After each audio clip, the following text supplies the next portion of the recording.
Olá, olá! Começa agora mais um Entrevistas DPE. Hoje o nosso bate-papo é sobre o livro Diários Yanomami, Testemunhos da Destruição da Floresta. Um livro muito bonito, você pode escutar que eu estou com ele aqui em minhas mãos.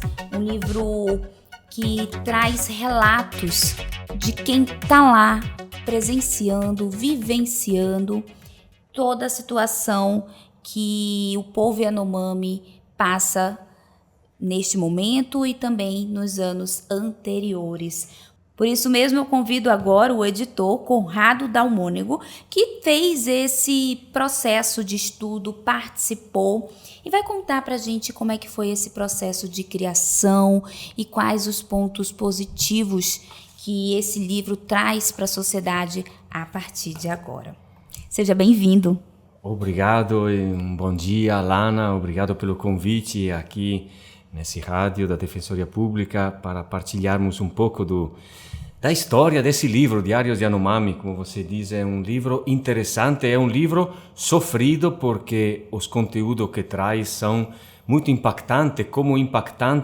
Como você já disse, é a situação que se vive no território Yanomami, não apenas agora, mas com maior intensidade e gravidade na última década. O processo de produção desse livro foi longo, ele nasce com o desejo, dentro de um plano de proteção e monitoramento territorial da Utucara Associação Yanomami, o desejo de escutar as vozes dos habitantes dessa terra indígena, dos moradores dessa terra indígena. Então, junto com o Instituto Socioambiental, parceiro da Utucara Associação Yanomami, foi proposta uma pesquisa colaborativa. Eu gosto dessa palavra, colaborativa, apesar que pode ser muito enfatizado por coisas que não são bem colaborativas, né? Mas eu sou uma das pessoas que contribuíram para que esse livro, esses diários Yanomami chegassem nas nossas mãos, né? E sob nossos olhos, como é o desejo dos Yanomami. Então, várias pessoas colaboraram, além dos autores, que são pesquisadores Yanomami, 5, né? Darisa, Mozarildo, Alfredo, Márcio, Josimar. Além desses pesquisadores Yanomami, teve um grupo, né, de não indígenas ou não Yanomami que contribuíram da Associação Utucara e do Instituto Socioambiental. Eu fui incumbido da tarefa, da honra, né, de acompanhar mais de perto o trabalho dos pesquisadores, as oficinas, as orientações. Então, é um trabalho, efetivamente, eu penso, colaborativo. Como é que foram essas oficinas? Quais informações vocês levaram para resultar neste livro?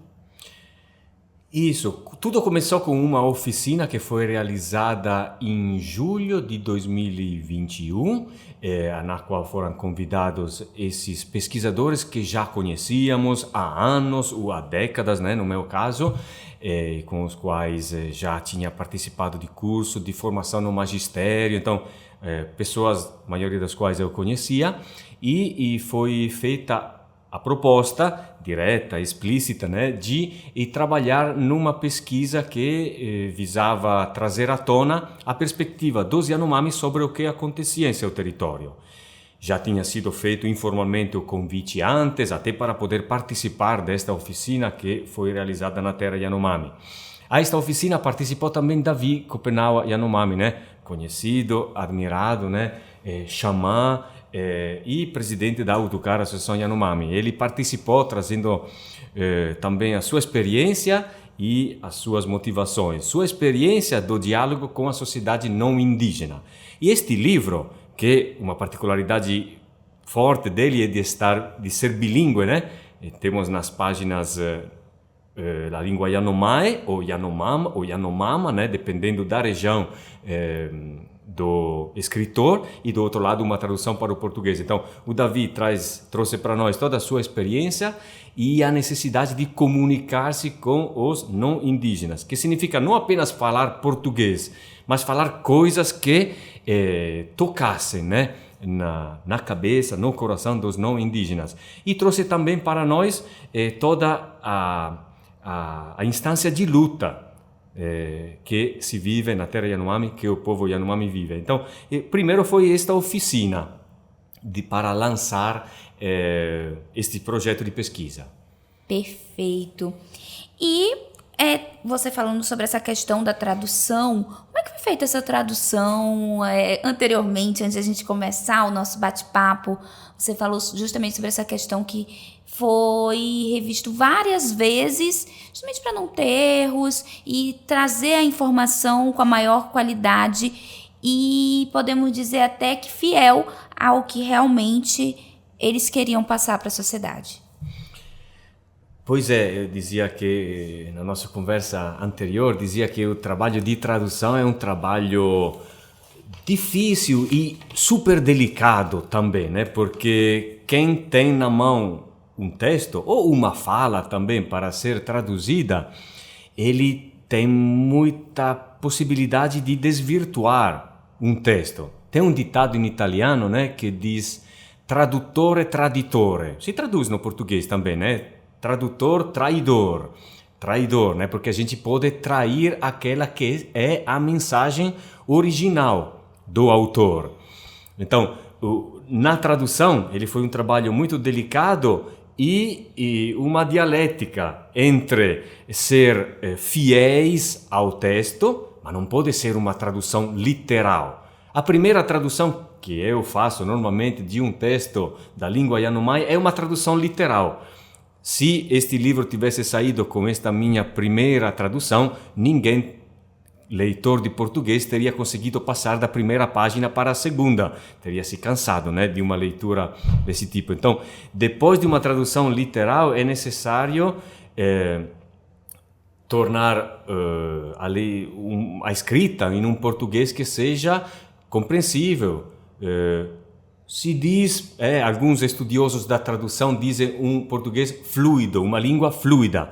E isso também permanece sempre um conflito, uma dialética. Eu acho que, em parte, é preciso manter, seja no conteúdo, mas também na forma da escrita, no português, manter alguns traços da língua original, manter uma certa forma. Se a escrita em português nos é muito familiar, a gente não fica estranhando um texto. Se nós não estranhamos, como é o estranhamento que a gente vive no encontro com o outro, diferente, né? Se nós não estranhamos um pouco, quase que podemos naturalizar o que nós lemos no conteúdo. Eu penso então que uma componente da tradução, além de ser com certeza uma linguagem compreensível deve também manter uma dimensão de estranhamento, porque o que nós lemos vem de um outro mundo, vem de uma outra forma de pensar. Então, mesmo a tradução, em sua forma, deve manter esta inquietação em quem lê, né? Mas foi um processo longo, então, e aí, depois de eu traduzir, eu voltava para os pesquisadores Yanomami para ver se a minha tradução correspondia ao que eles entendiam, sobretudo em algumas passagens selecionadas que eu sublinhava para ser revista. Depois ia para o Estevão Senra, que era o coordenador do projeto, para ele tornar isso um português mais compreensível. Pelo fato de eu não ser brasileiro também, o meu português às vezes é arranhado, né? E depois, a última mão, o texto ia para Alcida Rita Ramos, essa antropóloga, chegava em suas mãos, e ela, com o domínio que tem do português e a capacidade dela escrever em 20 modos diferentes uma mesma frase, ela elaborava um outro texto que voltava em minhas mãos para podermos conferir a correspondência com o original em Yanomami. Então, um trabalho a muitas mãos, né, entre Yanomami e não Yanomami. A tradução, assim como foi a produção do livro, né? Na sua visão, qual a mensagem principal que o livro passa para quem for leitor? E qual sentimento que a pessoa, de repente, vai ter no momento que se dedicar a essa leitura? A mensagem que o livro traz, eu posso dizer também um feedback que recebi por parte de algumas pessoas que já leram o livro. Eles dizem que é impactante, que é chocante. Eu penso, é chocante a dramaticidade do que os relatos, as reflexões, os depoimentos, as histórias, as narrativas que os autores Yanomami nos trazem.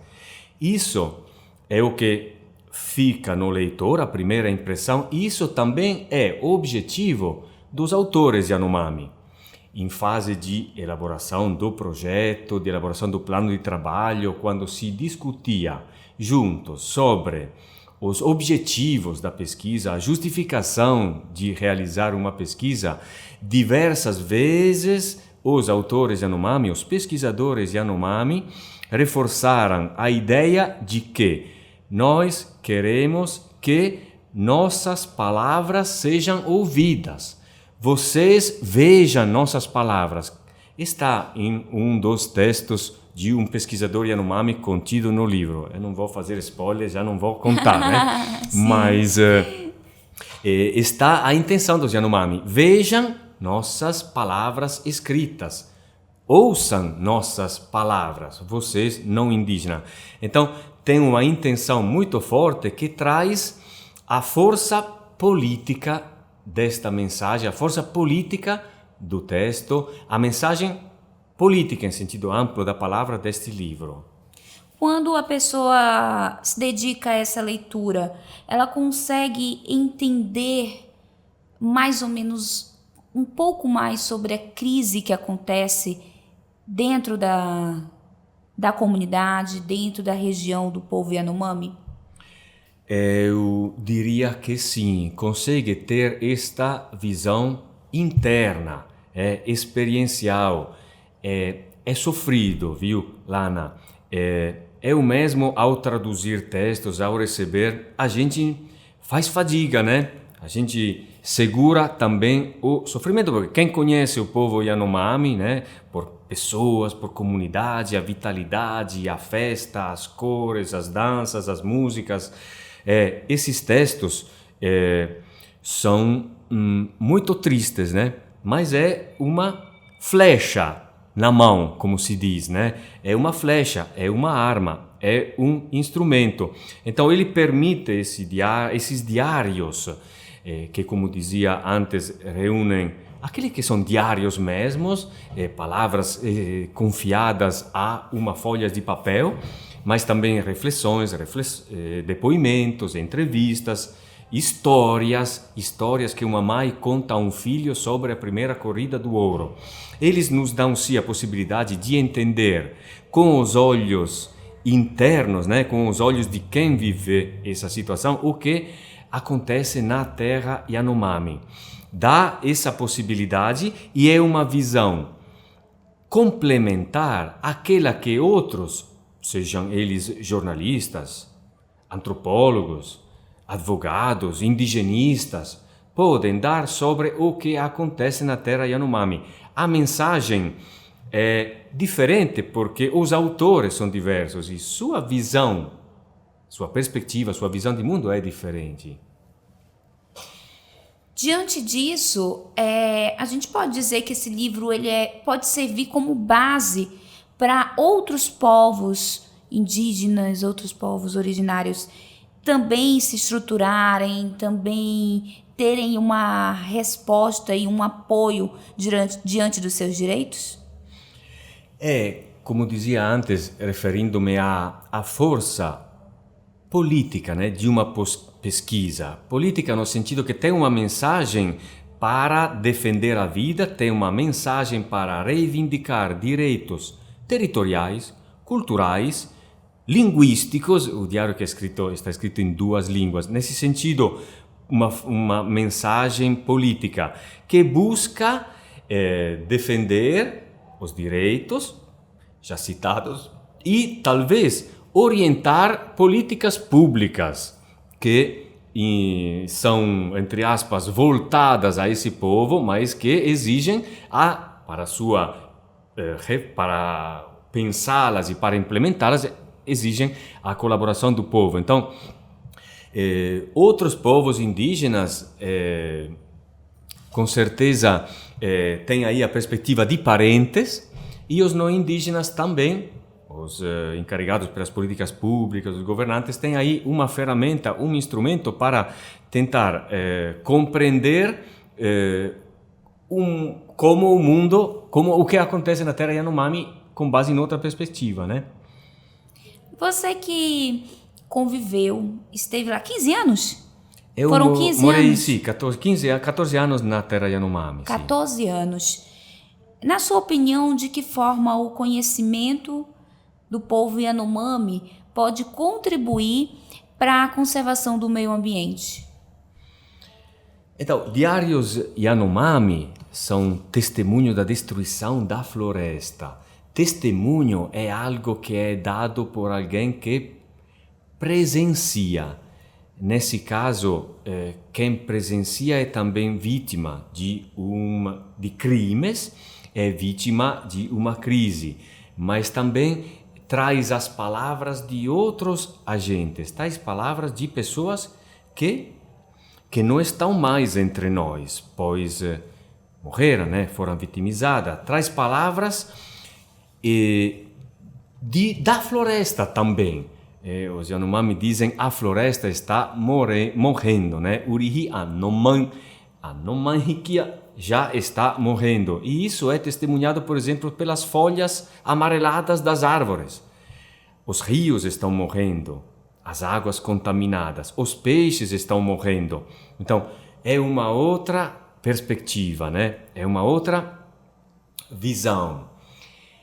E acho que isso enriquece muito também a quem se aproxima da Terra Yanomami para tentar pensar o que os não indígenas estão fazendo sobre esta terra. Sim, muito bem.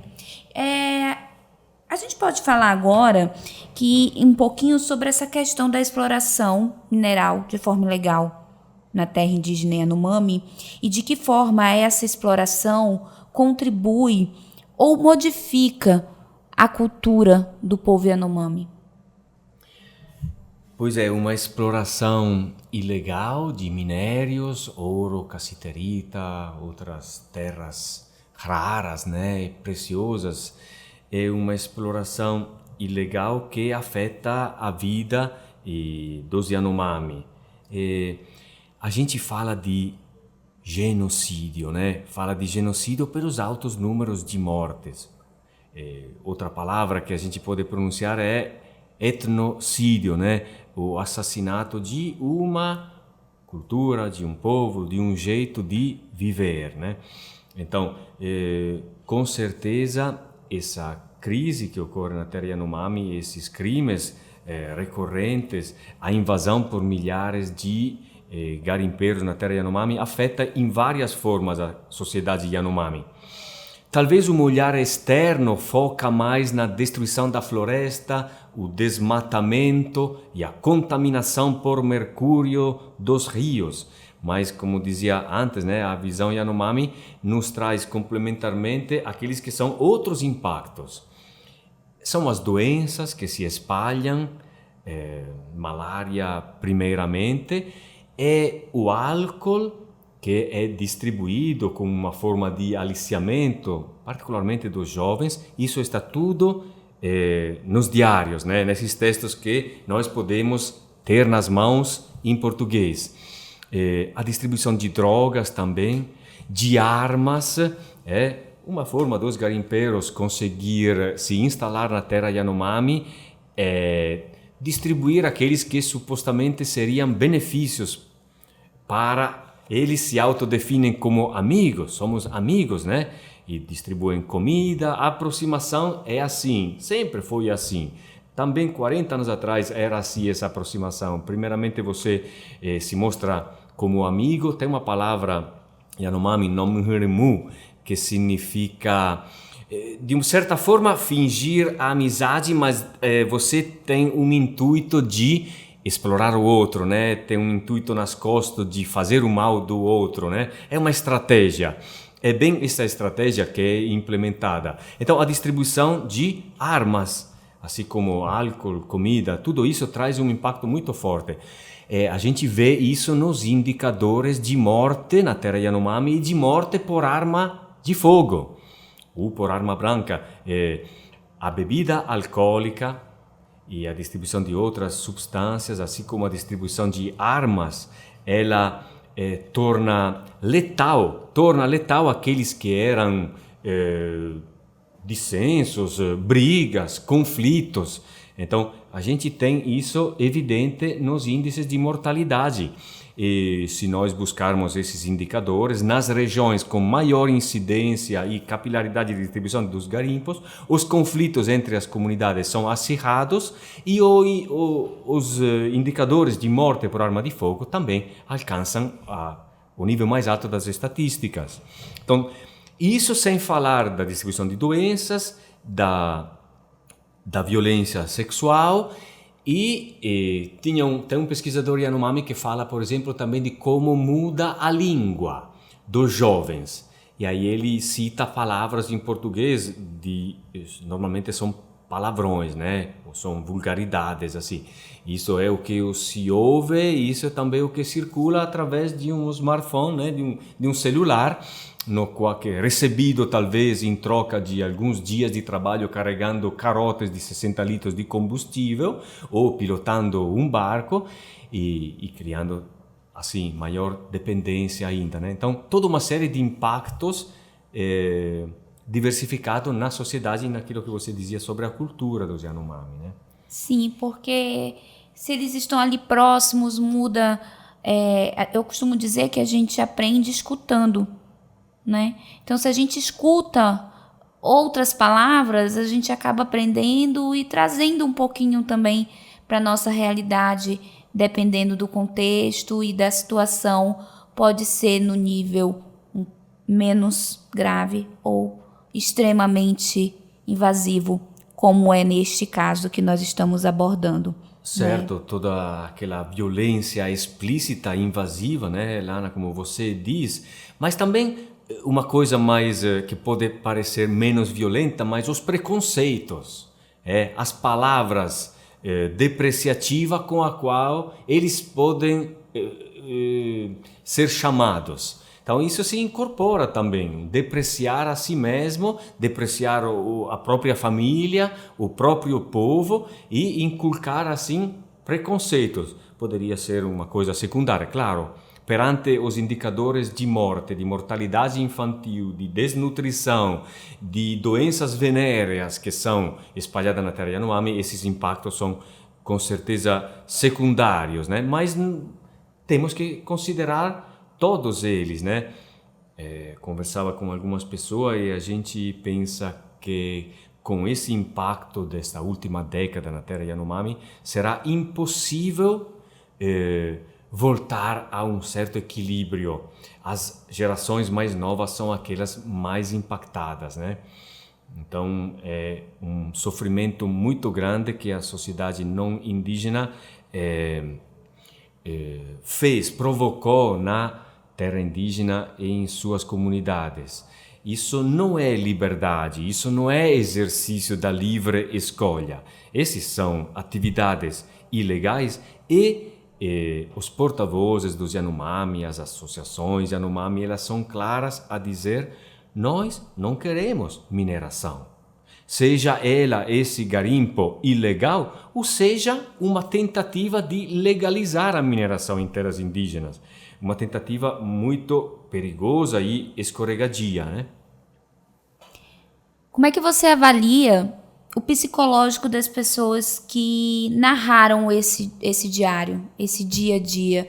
Eu vejo aqui títulos fortes, como você falou, que são textos tristes, são textos que relatam uma realidade muito difícil, situações que para qualquer ser humano seria muito complicado de se presenciar. Então, como que você avalia hoje? Falar, uma vez eu ouvi que falar é terapêutico, né? De repente, poder colocar e narrar essas situações também contribui com o psicológico de quem presenciou essas situações? Bom, aí se entraria talvez numa área que não é muito o meu conhecimento, né? Mas você diz, os títulos são fortes, por exemplo, é verdade, né?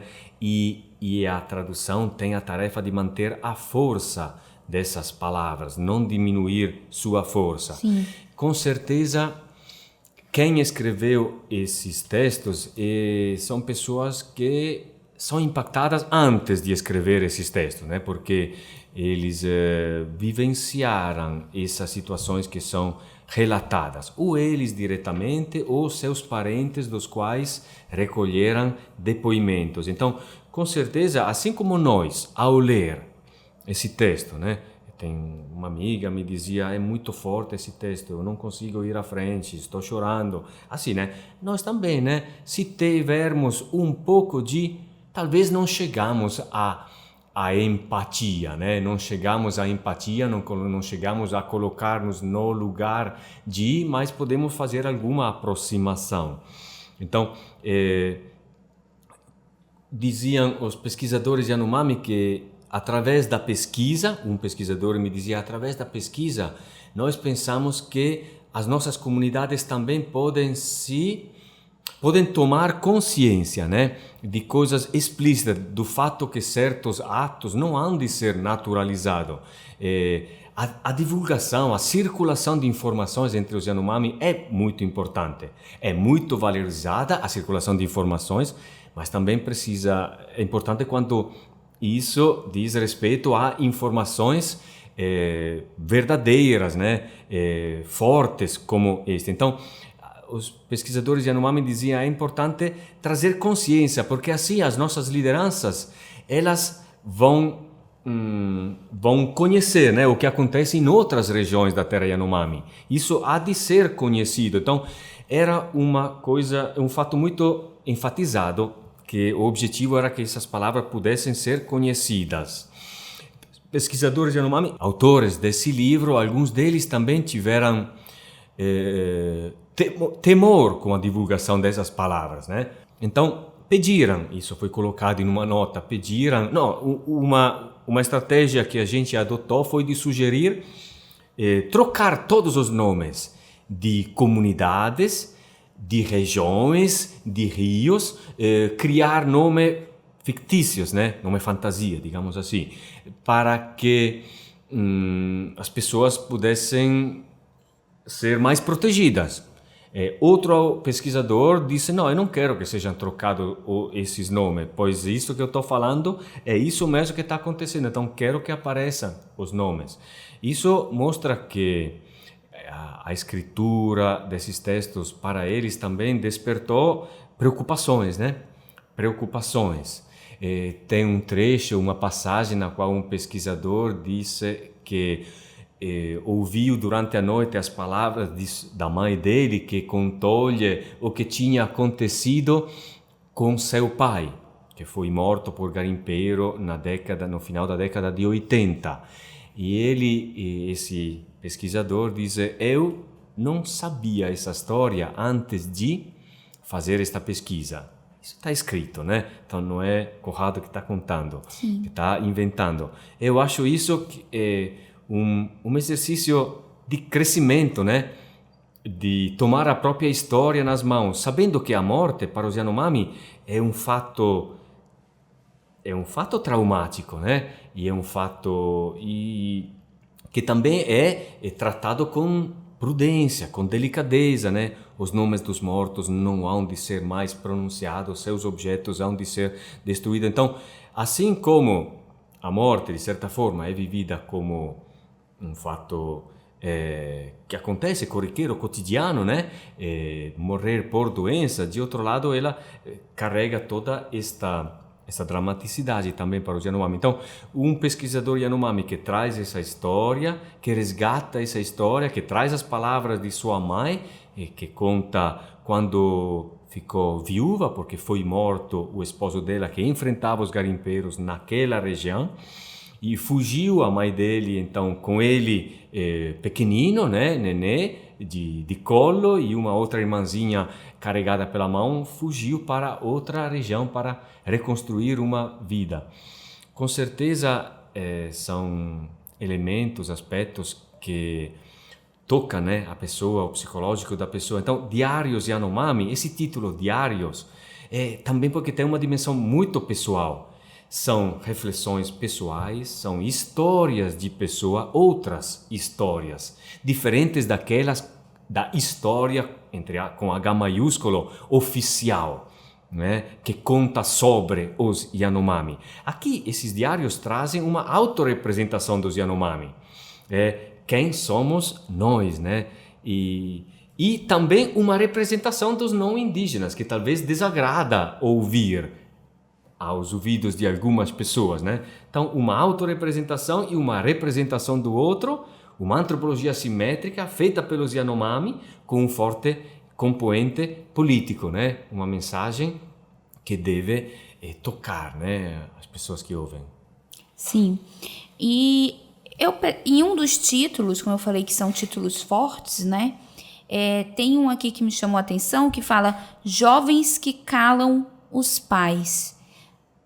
Durante a pesquisa, o senhor pode observar um conflito de gerações, já ali uma nova geração, já meio que influenciada por esse convívio com os garimpeiros ilegais, querendo, de certa forma, já influenciar os mais velhos, e de que forma você que presenciou isso de perto avalia esse conflito de gerações? Certo, você extraiu esse título, né? Jovens que calam os pais. A gente poderia fazer 2 comentários sobre isso. Um comentário que vem efetivamente, né, diretamente deste texto. Esse texto de um pesquisador Yanomami que traz à tona os conflitos entre gerações que são acirrados, né? Que são criados pela presença de invasores no território Yanomami, né? Dizia, as pessoas que mais são, se deixam, né? Que são aliciadas pelos garimpeiros são os jovens, que talvez têm desejos, expectativas, sonhos, olhando para a sociedade não indígena, sonhos de consumo, mercado. Então, aí a gente vê um conflito que os pesquisadores relatam entre os jovens e os anciãos, né? E aí tem anciãos que dizem, nós não queremos os garimpeiros, mas alguns jovens foram aliciados por eles. Encontraram esses jovens na cidade, se fingiram amigos e seguiram esses jovens na terra Yanomami, prometendo bem-estar. Bom, logo depois esse bem-estar se revira em uma violência, um abuso. Abusos, né? Mas aí a gente vê que essa presença violenta na terra Yanomami cria conflitos entre os jovens e os anciãos. Esses conflitos geracionais sempre existem também, né? Sempre existem na sociedade, mas uma sociedade normalmente cria os elementos para, digamos, lidar com essas situações conflitivas e consegue amenizar os conflitos. Então, uma sociedade que considera que os sabedores, os que têm o conhecimento, são os anciãos, são os xamãs, né? Também se diz pajé, eles que são os que carregam o conhecimento, é uma sociedade que atribui valor aos anciãos e a estas figuras. Agora, quando se outras pessoas trazem a mensagem de que não, os anciãos não sabem nada, os anciãos não podem decidir, você pode fazer o que você quiser de sua vida, eu vou levar você na cidade, eu vou comprar todas as coisas para você. Se você trouxer aqui minha irmã, tua irmã, se você trouxer aqui para mim tua irmã, eu te darei bebida, eu te levarei para a cidade, você nunca mais terá fome, eu vou fazer descer aviões de comida, né? São coisas violentas que são ditas, né? E é possível que um jovem se deixe convencer por essas palavras, né? É muito complicado lidar com isso, porque na nossa realidade já existe conflito de gerações, né? E na nossa realidade que a gente já está ali cercado de informação por todos os lados, internet, e livros, bibliotecas, a nova geração já consegue ser, de certa forma, influenciada de alguma forma. E como não ser diante de uma outra realidade, né? De uma outra situação de vivência. Bom, teve uma fala sua durante a nossa conversa que me marcou muito, que eu acho que eu vou levar para a vida, que é sobre, você falou assim, este livro é como uma flecha, uma arma de proteção, né? Então, diante disso, já caminhando para o final da nossa conversa, eu gostaria de saber, a pessoa que tem interesse em ter mais conhecimento, saber quais palavras estão guardadas diante desse documento tão importante que é este livro, onde que pode conseguir? Onde tem acesso? Obrigado, Lana, né? Você diz essa é uma flecha, né? Um livro. Assim como os Yanomami dizem, assim como as lideranças indígenas costumam dizer que a caneta, né? Ou poderíamos estender a escrita, o documento, se torna uma arma, né? Esse texto também é uma arma para reivindicações. E reivindicações que hoje os Yanomami colocam fortemente. É o território, são seus direitos protegidos, e é a saúde e é a educação, porque quem escreveu esses textos, e digo os Yanomami, não fizeram um exercício de passar da oralidade para a escrita. Quem conseguir ler o texto em Yanomami vai perceber que, como colocamos numa nota sobre os textos, existem interjeções, existem onomatopeias.